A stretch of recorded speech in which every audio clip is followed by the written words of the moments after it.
Where do you think your ideas come from, these images?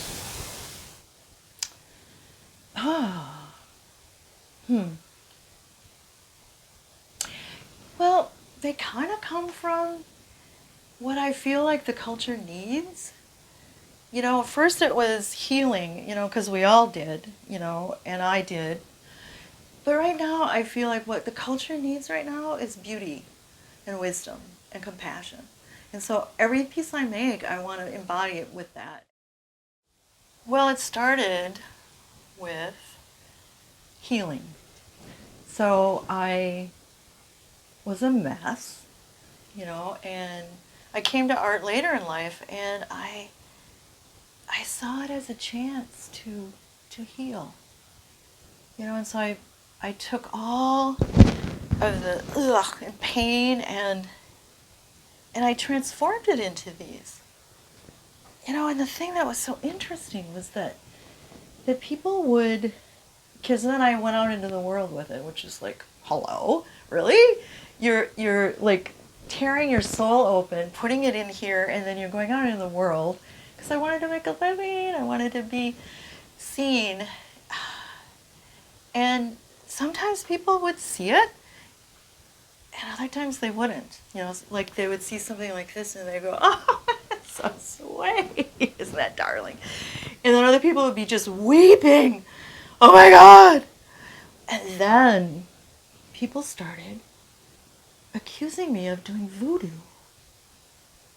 And I was like, voodoo? Really? The world, this culture we live in is so cruel to women, and the images. And so I went, I want images that show women as beautiful in a different way, maybe wise and carrying this deep wisdom, and maybe funny and quirky. So I wanted all of that there. And I think over the years I've really brought, kind of all of these types or personalities, the healers, holding, all the ways that we're female. So this is your bed of creation? Yeah. I was a lonely child, when I grew up. I just felt really alone. And so I feel like I just keep creating my family and my community. And here they are. How about their life, Brenna? Do you think they have a life? People report they have a life. Yeah, they report that there's an energy around it. It's a different energy. It's a quieter energy. It's a deeper, it's a still kind of energy. They're less, they're just more quiet than the fiber people. I think about the way that women in particular, would be the ones with fiber. You would swaddle the young baby. You would braid the girl's hair. You would, tie it with ribbons. You would bury the dead. They would wrap the dead in shrouds. I mean, it was so much about the wrapping and the tying and the securing. And so I would make these, and it was over and over again. It's like, how do I feel safe? And then I could say to the world, you can feel safe too. Because this in here, this embodies this. Yeah, it's an inanimate object, it's not alive, but guess what?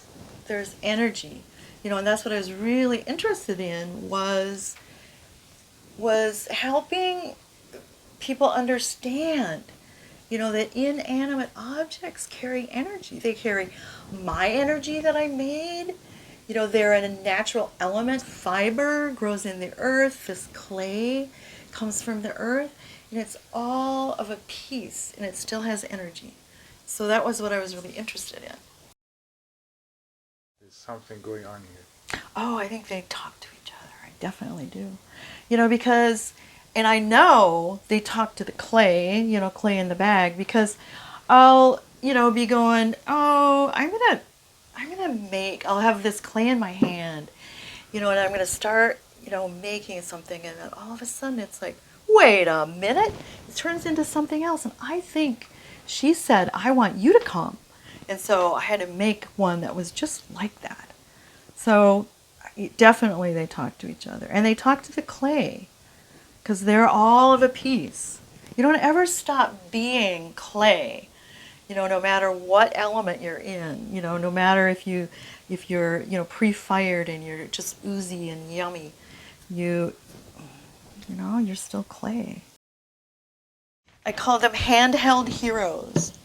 And I started making them when Tara, my daughter, went off to kindergarten, because it was a big step, and so I made, different than this, there's many generations. And so I made this little comfy figure that she could put in her pocket. And then if she felt really lonely, that she could pull it out and like feel comforted. And so I made those for years and years. I mean, I've been doing this for like 25 years. I made different soft ones. And I would always have them for people. Sometimes I gave them away if people wanted, if they were feeling like couldn't afford it or were hesitant. I was like, oh, here, just take it.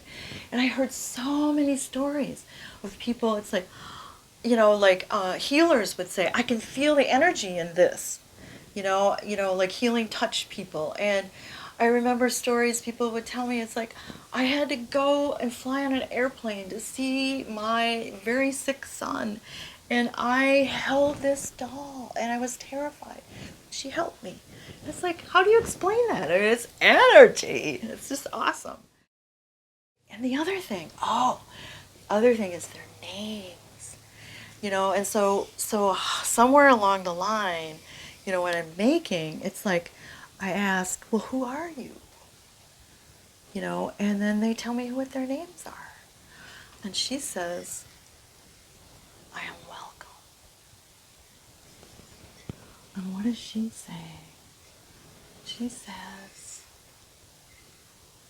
oh, I will endear you. And she, I know, she is kin. Kin, she's a tree. And she has seen me through many things. She's witness.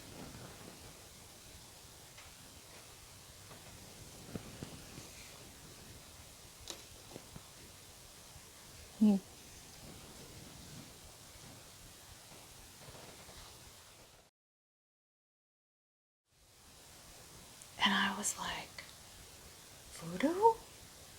Really? But voodoo, this is healing. So then I decided, well, I better look up what voodoo is. And I discovered that I really do voodoo. Because it's about focus, and I was totally focusing on these pieces. And it's about intention, and it's about healing. So I was like, oh dear, I'm really doing voodoo. So I couldn't really say it that way, but I was really interested in people transforming their ideas about energy because it's all of a piece. And sometimes the healing is dark.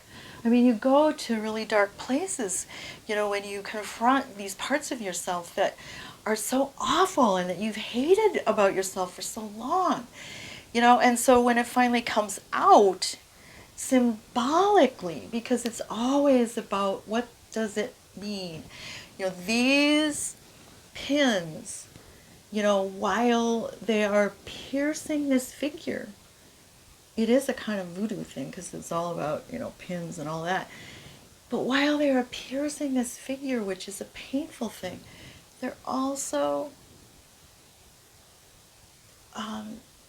because they're safety pins, they're also bringing a kind of safety to this figure.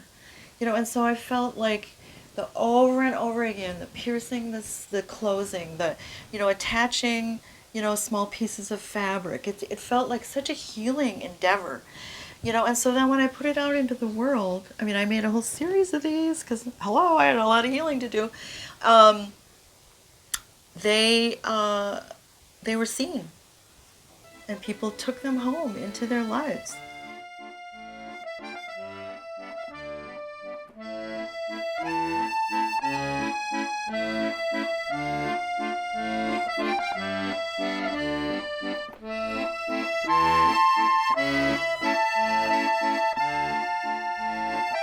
And you could, sometimes I look at my work and I go, oh man, I've gotten simpler, or I've gotten too, well, even commercial sometimes. But I think it's more that I just really want to put out how beautiful we all are, and that we really embody this, and that people can then see themselves in these and be reflected.